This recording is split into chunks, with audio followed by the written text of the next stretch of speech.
Hello বন্ধুরা, সবাই কেমন আছো? আশা করছি সবাই খুব ভালো আছো। Welcome to soul tarot guidance 1111। আজকে তোমাদের রিডিংয়ে আমি দেখব যে তোমার পার্টনার, নিশ্চয়ই থাম্বনেল দেখে বুঝে গেছো যে আজকে কিসের বিষয়ে রিডিং করব। আজকে দেখব যে তোমার পার্টনার সত্যি কি তোমাকে ভালোবাসে। সে কি সত্যি তোমায় ভালোবাসে? আজকে প্রথমে দেখবো তোমার এনার্জি, দেন তোমার পার্টনারের এনার্জি। রেজোনেট করলে তবে তুমি পরের পার্টটা দেখো, নইলে এই রিডিংটা স্কিপ করো, অন্য কোনো রিডিং তোমার জন্য। যদি তোমার এনার্জি রেজোনেট করে তাহলে তুমি এই রিডিংটা দেখো। মনে মনে আগে তোমার এনার্জিটা বার করে নি, তোমার এনার্জি যদি ম্যাচ করে যায় তাহলে তোমার পার্টনারের এনার্জি দেখবো। আর যারা যারা আমার সাথে জুড়েছো, যারা নতুন জয়েন করেছো, তাদের প্রত্যেককে অনেক অনেক ভালোবাসা। সবাই আমার সাথে জুড়ে থাকো। ট্যারোট কিন্তু শুধুমাত্র একটা রিডিং নয়, ট্যারোট হচ্ছে একটা হিলিং। তুমি একদম গাইডেন্স তো পাচ্ছই, তার সাথে সাথে হিলিংও পাচ্ছ। সুতরাং প্রত্যেকটা রিডিং যখনই দেখবে একটা লাইক অবশ্যই করবে এবং ইউনিভার্সের সাথে কানেক্ট করার জন্য থ্যাংক ইউ ইউনিভার্স লিখবে। এটাতে লিখলে তোমার কোনো ক্ষতি হবে না, তোমার ভালোই হবে। যত থ্যাংক ইউ গ্র্যাটিটিউড এনার্জিতে থাকবে লাইফে, তত কিন্তু তুমি অ্যাবান্ডেন্স অ্যাট্রাক্ট করবে, তত তোমার লাইফে কিন্তু পজিটিভিটি আসবে। মেনে দেখো, খুব ভালো হবে তোমার। রিডিংটার সাথে জুড়ে যাওয়ার জন্য লাইক করবে প্রথমেই, তাহলে তোমার এনার্জিটা আমি কানেক্ট করতে পারবো। প্লিজ ইউনিভার্স বলো আমার ভিউয়ার্সের এনার্জি কী আছে। প্লিজ বলো Michael. Thank you so much. Thank you thank you thank you.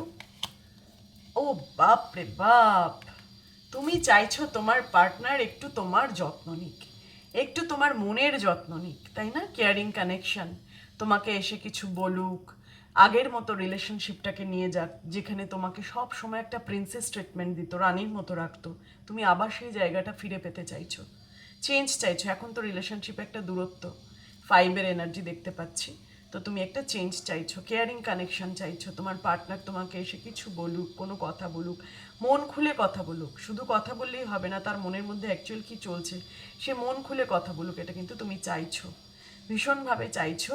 এবং তার জন্য সারা দিন ভাবছো যে ও আমাকে কি করে এইভাবে দূরে সরালো, ও কি করে এটা পারলো। একটা মানুষ একসময় এত ভালোবাসা দেখিয়েছে, হট করে মানুষটা আমার থেকে দূরে চলে গেল, হট করে আমার থেকে দূরত্ব তৈরি করলো। এটা কিন্তু তোমার মনের মধ্যে প্রশ্ন চলছে। যদি এটা তোমার মনের মধ্যে প্রশ্ন থাকে, তবেই তুমি কিন্তু দ্বিতীয় পার্ট দেখবে যে তোমার পার্টনারের এনার্জি কী আছে। পার্টনারের নাম মনে মনে 3বার নাও এবং ইউনিভার্সের কাছে গ্র্যাটিটিউড পে করো। তার সাথে কাটানো হ্যাপি মোমেন্টস, সুন্দর মুহূর্তগুলো মনে করো। পজিটিভ থাকো, নেগেটিভ একদম হবে না, পজিটিভ থাকো। আমি তোমার পার্টনারের এনার্জি বার করছি। তোমাকে আমি চিনি না, যদি তোমার এনার্জি ম্যাচ করে তাহলে ডেফিনেটলি তোমার পার্টনারকেও আমি চিনি না, তাহলে পার্টনারের এনার্জিও ম্যাচ করবে। তো ইউনিভার্স প্লিজ বলো। Thank you so much. আমার ভিউয়ার্সের পার্টনারের এনার্জি কী আছে, পার্টনারের এনার্জি কী আছে, প্লিজ ইউনিভার্স বলো। 7 চাকরা আর্কেঞ্জেল ইউরিয়েল, তোমার পার্টনারও কিন্তু চেঞ্জ চাইছে। দেখো খুব সুন্দরভাবে দেখো, এটা হচ্ছে 1-4, এটা 4-1, দুটোই কিন্তু 5। তোমার পার্টনারও চেঞ্জ চাইছে, তুমিও চেঞ্জ চাইছো, একে অপরকে মিরার করছো। ঠিক আছে? তুমি যেরকম করছো, যে যে অ্যাটিটিউড দেখাচ্ছ তোমার পার্টনারের সাথে, নিজেকে দূরে করে রাখছো, ঠিক আছে ও না আসলে আমি যাব না, ও কিন্তু ঠিক সেরকম ভাবছে। এবং তার সাথে ও কি ভাবছে জানো, ও কিন্তু ডিভাইনে সারেন্ডার করছে। ডেফিনেটলি ওর পরিবারে বা ওর লাইফে এমন কোনো পরিস্থিতি হয়েছে বা এমন কোনো সমস্যার মধ্যে আছে যেখানে ও কিন্তু ডিভাইনকে সারেন্ডার করছে, ঈশ্বরকে প্রচণ্ড পরিমাণে স্মরণ করছে এবং ঈশ্বরকে বলছে, ঈশ্বর তুমি আমার এই পরিস্থিতি চেঞ্জ করে দাও। ডেফিনেটলি 7 চাকরা আর্কেঞ্জেল এউরিয়েলের কার্ড এসছে, সে কিন্তু ঈশ্বরে বিশ্বাসী এবং ঈশ্বরের উপর কিন্তু আস্থা রেখেই সে ওয়েট করছে। ঠিক আছে, এই কার্ড দুটো আমি এভাবে রাখলাম। এবার দেখে নেব তোমার পার্টনারের আজকের কারেন্ট ফিলিংস কি। সে কি তোমায় ভালোবাসে?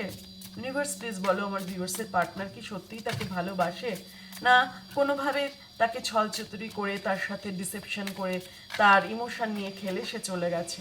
আমি দেখে নেব আজকে ইউনিভার্স, তার সাথে কি সত্যিই তার ভালো কানেকশন, সে কি সত্যিই ভালোবেসেছিল বা ভালোবাসে। প্লিজ ইউনিভার্স বলো। তোমার পার্টনারের নাম মনে মনে 3বার নাও, ইউনিভার্সের কাছে গ্র্যাটিটিউড পে করে তারপর রিডিংটা দেখো এবং পজিটিভ হয়ে দেখো, না নেগেটিভ হবে না একদম। প্লিজ ইউনিভার্স বলো প্লিজ। ফার্স্ট কার্ড আসছে ফোর অফ কাপস, এই মুহূর্তে তোমার পার্টনার কিন্তু কারোরই ভালোবাসা নেওয়ার মুহূর্তে নেই। ইউনিভার্স তো তাকে কিছু অফার করছে, সে কিন্তু ইউনিভার্সকে ডাকছে, সে প্রার্থনা করছে যাতে তার এই পরিস্থিতি চেঞ্জ হয়, কিন্তু এমন কোনো ব্যক্তির ভালোবাসা সে কিন্তু নিতে পারছে না। সে নিজেকে অ্যালননেসের এনার্জিতে রেখেছে, রেট্রোস্পেক্ট করছে, নিজের লাইফে কী কী ভুল কী কী ঠিক এগুলো চিন্তা ভাবনা করছে, এবং নিজেকে কিন্তু একটা ডিস্টেন্সে রাখছে সবার থেকে একটা ডিস্টেন্সে রাখছে, এবং একটা ডিসঅ্যাপয়েন্টমেন্ট, ভীষণ মন খারাপ তার, কারোর ভালোবাসা অ্যাকসেপ্টেন্সের এনার্জিতে সে কিন্তু নেই। সে নিজেকে নিয়েই এখন ভাবছে যে কেন তার লাইফে এগুলো হচ্ছে। দেন জাজমেন্ট, ডেফিনেটলি ঈশ্বর কিন্তু তাকে এমন একটা পরিস্থিতিতে ফেলেছে, আমি এটা বলবো যারা যারা দেখতে পাচ্ছ রিডিংটা তাদেরকে বলবো, তোমার ডেফিনেটলি তোমার পার্টনার কিন্তু একটা বিশাল সমস্যা, আইদার কোনো মানিটারি সমস্যা, বা কোনো জব রিলেটেড প্রবলেম, বসের সাথে কোনো সমস্যা, বা ফ্যামিলিতে কারোর ডিজিজ, কোনো রোগ ব্যাধি হয়েছে। ইউনিভার্স কিন্তু এই জাজমেন্টের জায়গায় তাকে এনেছে, যা হচ্ছে তার লাইফে তা কিন্তু ইউনিভার্স করাচ্ছে, এবং সেই জন্যই সে ইউনিভার্সের কাছে সারেন্ডার করছে, ঈশ্বরকে প্রচুর ডাকছে, কিন্তু ঈশ্বর তাকে বলছে যে তোমার কর্মফল আমি তোমাকে দিয়েই ছাড়বো, তুমি যে কর্মটা করেছো সেটা তোমাকে ভোগ করতে হবে।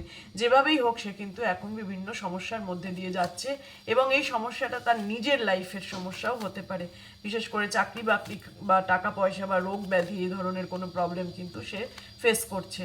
পেজ অফ ভ্যান্স, তোমার সাথে যে স্বপ্নগুলো সে দেখেছিল সে কিন্তু এখনো ভুলে যায়নি, সেই স্বপ্নগুলো তার পুরোপুরি মনে আছে, এবং সে কিন্তু সেই স্বপ্নগুলো এখনো দেখছে, ডে ড্রিমিং করছে তোমাকে নিয়ে। তোমার স্বপ্নগুলো সে যাতে বাস্তবায়িত করতে পারে তার জন্য চেষ্টা করছে, এবং তোমাকে কিন্তু অনলাইন মিডিয়ায় সার্চও করছে, দেখে তোমাকে।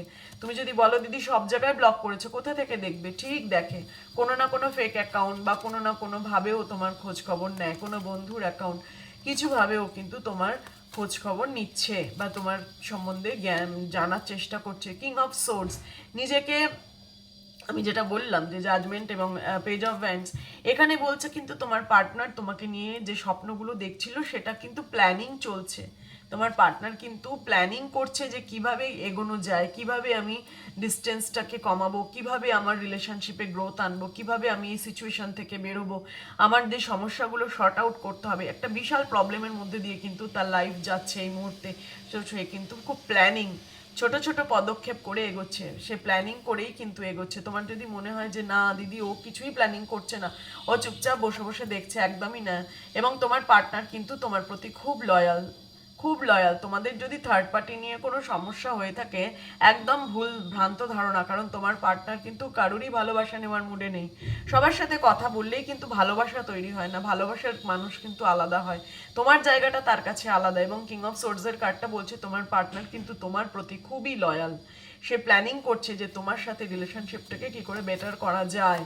যেটা হয়ে গেছে হয়ে গেছে, সেভেন অফ সোর্স, কারণ তোমার সাথে তার একটা ডিস্টেন্স তৈরিই হয়েছে একটা মিথ্যে কথা ডিসেপশন দিয়ে, সে তোমাকে কিছুভাবে ডিচ করে চলে গেছে, সেই জন্য তুমি ভাবছো সে তোমাকে ভালোই বাসে না, তাই না? সে তোমাকে নিয়ে খেলেছে বা তোমার ইমোশন নিয়ে খেলেছে। ইউনিভার্স প্লিজ বলো এরপরের কার্ড কি আসছে? টেন অফ কাপস, যদি ভালো না বাসতো তাহলে কি টেন অফ কাপসের এনার্জি আসতো বলো? তোমার সাথে শুধু ভালোবাসাই নয়, সে তোমার সাথে রিউনিয়নটা চাইছে, করতে পারছে না তার প্রবলেমের জন্য, সেই জন্যই কিন্তু সে তোমার প্রতি মানে দূরত্বটা বজায় রাখছে। এখন তার মনে হচ্ছে আমি তো এখনো রেডি নাই, আমার এত সমস্যা লাইফে, আমি তার কাছে কি মুখ নিয়ে যাব, কি বলবো তাকে, সেই জন্য কিন্তু সে এখন নিজেকে আটকে রেখেছে, কিন্তু তার মনে মনে প্রত্যেকটা মুহূর্তে সে তোমার সাথে ফ্যামিলি করতে চাইছে, তোমার সাথে রিউনিয়ন চাইছে, তোমার কাছে এলে সে হিল হয়, তোমাকে তার ফ্যামিলি মেটেরিয়াল মনে হয়, তোমাকে তার একটা খুব কাছের মানুষ মনে হয়। ঠিক আছে, তোমার সাথে যতই দূরত্ব থাকুক তবু মনে হয় যে তোমার কাছে আসলে কিন্তু সে অনেক মনের কথা খুলে বলতে পারবে, যেটা সবাইকে সে বলতে পারে না। দেন এইট অফ ভ্যান্স, এই যে জাজমেন্ট, ঈশ্বর যে পরিস্থিতিতে তাকে ফেলেছে তার জন্য কিন্তু তার লাইফে প্রচণ্ড রকমভাবে একটা সমস্যা এসছে, এবং সে কিন্তু প্রচণ্ড রকমভাবে চাইছে সমস্যা থেকে দূরে আসতে, এবং একটা কমিউনিকেশন, এমন কোনো মানুষের সাথে সে কথাবার্তা বলছে বা তার কথাবার্তা চলছে যেখান থেকে সে শর্ট আউট করতে পারে, প্রবলেমের সলিউশন করতে পারে।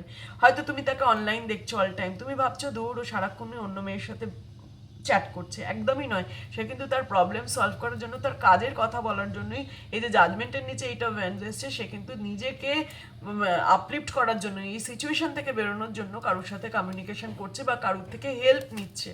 ঠিক আছে, দেন এস অফ কাপস, ভালোবাসা না থাকলে বাবু এইসব কাপসের এনার্জি আসে। তুমি দেখো 4 of cups, 10 of cups, S of cups, কতটা ভালোবাসা এবং তার সাথে ভালোবাসাকে বাস্তবায়িত করার জন্য স্বপ্ন, ডে ড্রিমিং সে এখনো কিন্তু করছে এবং ভালোবাসা প্রচুর, ইমোশন ওভারফ্লো হচ্ছে কিন্তু নিজেকে দেখাচ্ছে না, সে হাইড করে রাখছে। কারণ সে কিন্তু কিং অফ সোর্সের এনার্জি, 8 অফ সোর্স, নিজেকে বেঁধে রাখছে। যতই ইমোশন থাকুক আমি কিন্তু নিজেকে বেঁধে রাখবো, কারণ আমি এই সিচুয়েশন থেকে যতক্ষণ না পজিটিভিটির দিকে যাচ্ছি, আমি যতক্ষণ না সব কিছু সমাধান করে একটু স্টেবল হচ্ছে, ততক্ষণ পর্যন্ত আমি তার কাছে যাব না, মানে তোমার কাছে সে আসতে পারছে না। দেন পেজ অফ সোর্স, সেই এই মুহূর্তে কিন্তু তোমাকে অনলাইনে সার্চ করছে, আমি এটা তোমাকে আগেও বললাম। পেজের energy, page of Vance, page of swords তোমাকে কিন্তু তাকঝাক করছে, দেখছে এবং তোমার প্রতি একটা তার বলতে পারো একটা একটা অবসেশনও রয়েছে, ঠিক আছে। বারবার খুলে খুলে তোমাকে দেখে, তুমি কি বলছো সেটা বলে। হ্যাঁ, সে কিন্তু চিন্তা করে যে তোমার মধ্যে কি চলছে। আচ্ছা, এবার বটম অফ দ্য ডেকে এসছে হাই প্রিস্টেস। এখানে দেখাচ্ছে তোমার পার্টনার এই যে এত কিছু চিন্তা ভাবনা করছে, এত চেষ্টা করছে সিচুয়েশন থেকে বেরোনোর জন্য, তোমার প্রতি এতটা ভালোবাসা। একদম মিডল কার্ড এসছে এস অফ কাপস, প্রচুর ভালোবাসা, প্রচুর ইমোশন, চাইছে তোমাকে সুরক্ষিত রাখতে, তোমার সাথে রিলেশনশিপটাকে বজায় রাখতে, কিন্তু সে কোনো জেস্চার দেখাচ্ছে না, সে আসছে না তোমার কাছে, কারণ হাই প্রিস্টেস। সে সব কিছু কিন্তু গোপন করে করছে। এবং কুইন অফ কাপস, সে ভালোবাসাটাকে পুরোপুরি হোল্ড করছে, সে ভালোবাসাটা এখন দেখানোর মুহূর্তে নেই, দেখাতে চাইছে না। 6 অফ পেন্টিকেলস, সে কিন্তু চাইছে তোমার সাথে রিলেশনশিপটা ব্যালেন্স করতে। বুঝেছো? সুতরাং তোমার প্রশ্ন ছিল যে তোমার পার্টনার কি তোমাকে ভালোবাসে 100%, এখানে কোনো ডিচ করার গল্প নেই। তোমাকে যে মিথ্যে কথাটা সে বলেছে, সে তার পরিস্থিতির পরিপ্রেক্ষিতে বলেছে, একসময় তো একসময় মিথ্যে কথা বলেছেই, দেখা যাচ্ছে 7 অফ সোর্সের এনার্জি, কিন্তু এখন সে সেইটাকে একদম ঠিকঠাক করে তোমার কাছে এসে দাঁড়াতে চায়, সে তোমার ট্রাস্ট গেইন করতে চায়, তোমার কাছে বিশ্বাস অর্জন করতে চায়। বুঝেছো? সেটার জন্য সে সময় নিচ্ছে, তা সেই সময়টা তোমাকে দিতে হবে। ইউনিভার্সের কাছে গ্র্যাটিটিউড পে করো, ওয়েট করো, তোমার সাথে নিশ্চয়ই তোমার পার্টনার রিউনাইট হবে, কারণ তার লাইফে কিন্তু এখন বিশাল প্রবলেম। জাজমেন্টের কার্ড বলছে সে কিন্তু এখন বিশাল প্রবলেমের মধ্যে দিয়ে যাচ্ছে। 7 অফ সোর্ডস অ্যান্ড জাজমেন্ট, এই দুটো কার্ড কিন্তু বলছে তার লাইফে একটা বড় সড়ো ট্রান্সফরমেশন বা বড় সড়ো পরিবর্তন এসছে, যেটা সে হ্যান্ডেল করতে পারছে না, এবং সেই জন্যই সে কিন্তু নিজেকে আটকে রেখেছে এবং সিনিয়র কারুর পরামর্শ সে কিন্তু নিচ্ছে। রিডিংটা ভালো লেগে থাকলে একটা লাইক অবশ্যই করো, তোমাদের লাইক আমি পেলে পরের রিডিং করার জন্য অনুপ্রাণিত হই এবং মোটিভেট হই, আমি পরের রিডিংগুলোও করি। যারা আমার সাথে অনেক দিন যুক্ত হয়ে আছো তাদের প্রত্যেককে অনেক ভালোবাসে, এবং যারা নতুন এসছো তারাও আমার সাথে জুড়ে থাকো, এবং তোমাদের কোন টপিকের উপর রিডিং লাগবে সেটাও যদি আমাকে শেয়ার করো, আমি ডেফিনেটলি তোমাদের জন্য রিডিং করব, সবার জন্য। This is a collective timeless general reading, যার সাথে ম্যাচ করবে সেই নেবে, বাকিটা অন্যের জন্য ছেড়ে দেবে। আর রিডিংটা কিন্তু ক্লেম করার জন্য 222 অবশ্যই কমেন্ট বক্সে লিখবে, কারণ তোমার পার্টনার তোমাকে কিন্তু প্রচণ্ড ভালোবাসে। এখানে যতই দূরত্ব থাকুক, যতই ডিসেপশন করুক, যতই মিথ্যা কথা বলুক, ভালোবাসা কিন্তু তার আছে, 100% আছে। সবাই খুব ভালো থেকো। Thank you so much. ওম নমঃ শিবায়।